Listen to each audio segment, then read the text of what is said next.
From the twilight evenings in Mecca, Islam has undergone journeys spanning thousands of years to become one of the world's largest religions. Its global presence has even raised security concerns in some nations due to the problem of Islamic extremism. So why has a religion that preaches peace and compassion become the source of numerous conflicts and acts of terror? Islam was founded by the Prophet Muhammad, an Arab born in the city of Mecca, now in Saudi Arabia. As a result, most of his followers were initially from the surrounding region, which is now referred to as the Middle East.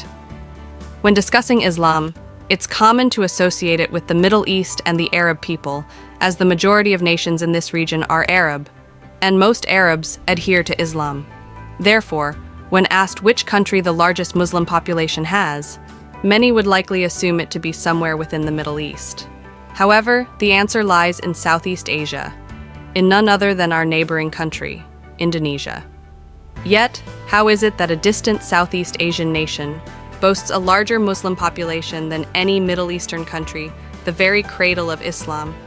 Today, let's embark on an incredible journey with my wonder to explore the Islamic world of Java, Indonesia.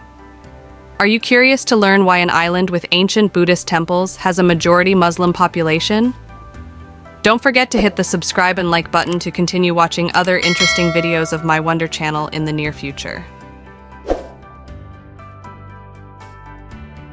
First, let's take a brief look at the history of Islam, the world's second largest religion, which is widespread throughout the Middle East. What is Islam? For Muslims, Muhammad is considered the final prophet to whom Allah revealed the Quran through the angel Gabriel. They believe Muhammad was the last messenger sent by Allah to deliver his message to humanity. The Quran is the most sacred scripture in Islam and is believed to be the literal word of God, revealed to Muhammad through the angel Gabriel. How Islam came to dominate Indonesia. Before the arrival of Islam, the people of this region had previously encountered Hinduism and Buddhism. According to ancient Chinese sources, by the late 7th century, an Arab merchant became the leader of a group of Muslim Arab settlers along the Sumatran coast, and Islam began to exert significant influence on the political institutions of that time. From the 13th century, Muslim traders from the Middle East and India arrived in Indonesia to trade spices and valuable goods. Through these interactions, they gradually introduced Islam to the local population. Muslim missionaries also played a crucial role in spreading this faith.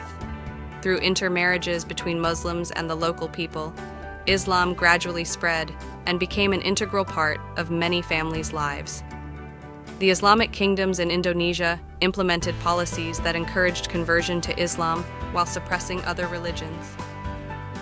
By the late 16th century, Islam had surpassed Hinduism and Buddhism to become the dominant religion in Java and Sumatra. Islam in Indonesia merged with local beliefs, creating a distinct form of Islam that aligned with the culture and lifestyle of the people.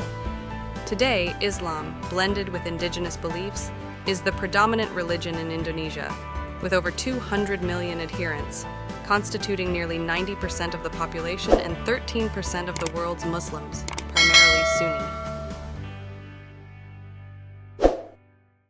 So what is Sunni Islam? Sunni, the largest branch of Islam, with about 85% of all Muslims. Shia, a smaller branch of Islam, with about 15% of all Muslims, differs from Sunnis in its theological and political views. Sharia is the Islamic law derived from the Quran, the holy book of Islam, and the Sunnah, the teachings and practices of the Prophet Muhammad. It is a comprehensive system that governs all aspects of a Muslim's life, including religious, social, political, and economic matters. The 5 pillars of Islam. These are the 5 fundamental acts that every Muslim must carry out. Shahada, the declaration of faith, stating that there is no God but God, Allah, and Muhammad is his messenger. Salah, the 5 daily prayers performed facing Mecca. Sawm, fasting during the month of Ramadan. Zakat, charity, giving a portion of one's wealth to the needy. Hajj, the pilgrimage to Mecca, which every Muslim is required to make at least once in their lifetime, if physically and financially able. Mecca is considered the holiest city in Islam. Things you don't know about Islam. Prohibition of alcohol and pork consumption. Islam strictly prohibits the consumption of alcohol and pork products. In the Quran and Islamic traditions, pork is considered unclean and forbidden. This is a religious commandment that Muslims must adhere to. The prohibition of pork has become an integral part of Islamic culture and tradition for centuries. It has been passed down through generations and has become a deeply ingrained custom. Furthermore, the Quran, the holy book of Islam, explicitly prohibits the consumption of alcohol.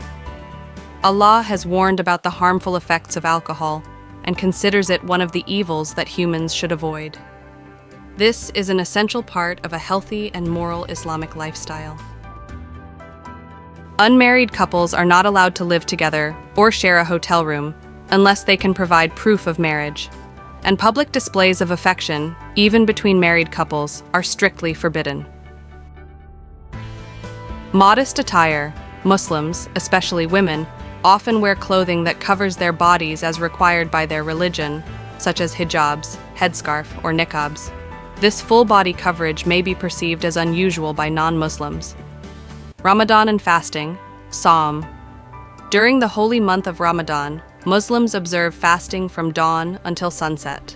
This includes refraining from eating, drinking, smoking, or engaging in intimate acts with their spouse. After sunset, they are allowed to eat and drink, a meal known as Iftar. Praying 5 times a day, Salah. Muslims are obligated to perform Salah 5 times a day, facing the Kaaba in Mecca. Before each prayer, they must undergo ritual purification, known as wudu.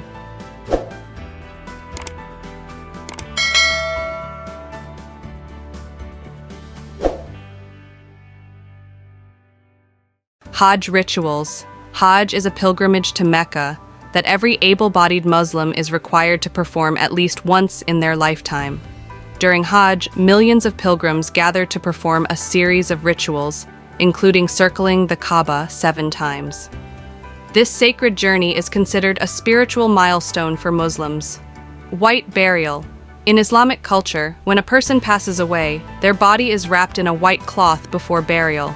This symbolizes purity and the return of the soul to dust. Arranged marriages are a common practice in some Muslim communities, although they are not explicitly mandated by Islamic law. Muslim men allow for up to 4 wives. While the Quran permits Muslim men to have up to 4 wives, this practice comes with strict conditions and responsibilities. These include treating all wives equally, providing for their needs, obtaining their consent, and having a noble purpose for taking additional wives. In today's society, polygamy is becoming less common due to challenges such as fulfilling these conditions, the growing rights of Muslim women, and the potential impact on children. It's important to note that polygamy is not obligatory in Islam, and many Muslim men choose to marry only one wife.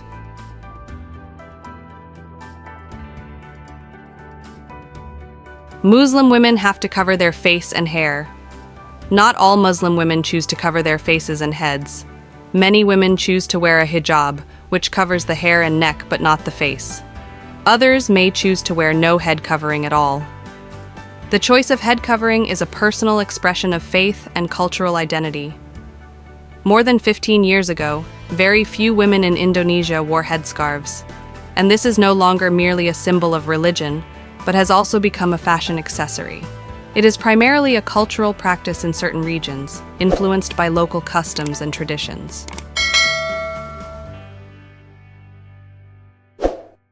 Here are some of the reasons why some Muslim women choose to cover their faces and heads. 1. Religious regulations, Sharia. The Quran encourages both men and women to dress modestly. While it doesn't explicitly require women to cover their faces, it does emphasize the importance of modesty and avoiding unnecessary displays of beauty. This often leads to interpretations that suggest women should wear clothing that covers most of their bodies, except for the face and hands. 2. Modesty, protection, and safety.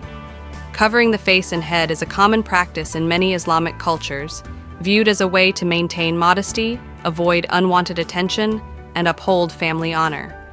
3. Hijab, Niqab, and Burka. The most common headscarf worn by Muslim women is the hijab, which covers the hair and neck. Some women also wear a niqab, which covers the entire face except for the eyes.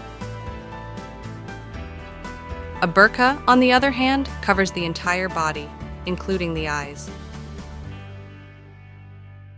It's important to note that not all Muslim women choose to cover their faces, and the choice of head covering is a personal one. These customs can vary depending on the country, region, and Islamic sect. For example, the way Muslim women dress in Indonesia may differ from the way Muslim women dress in Saudi Arabia. Most importantly, every Muslim woman has the right to choose her own way of dressing. Imposing a single model on all Muslim women is unfair and violates personal freedom.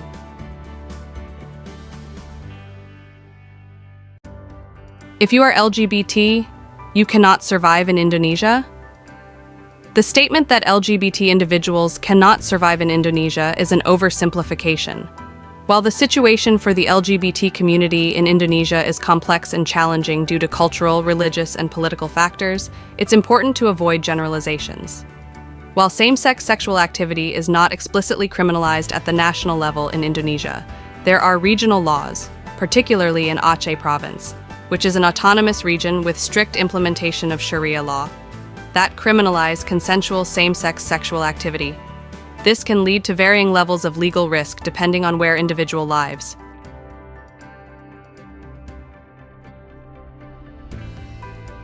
While Indonesia is predominantly Muslim, only a small part, like Aceh, strictly adheres to Islamic law. A 2013 Pew Research Center survey revealed that 93% of Indonesians disapproved of homosexuality. The Indonesian government has taken a strong stance against LGBT rights, with the defense minister comparing the fight against LGBT movements to a nuclear war. The Indonesian Psychiatric Association has falsely claimed that homosexuality and bisexuality are mental health issues. According to Reuters, there are currently over 70 countries and territories where recognizing homosexuality is considered a crime. This situation is particularly severe in African and Asian countries. However, the number has decreased from 93 countries 2 years ago. Nevertheless, raising awareness about LGBT rights and combating discrimination is essential for building a more equitable society. Why Islam is often perceived as unstable and prone to conflict. Negative perception of Islam. High-profile terrorist attacks by extremist groups claiming Islamic affiliation have fueled a negative perception of Islam.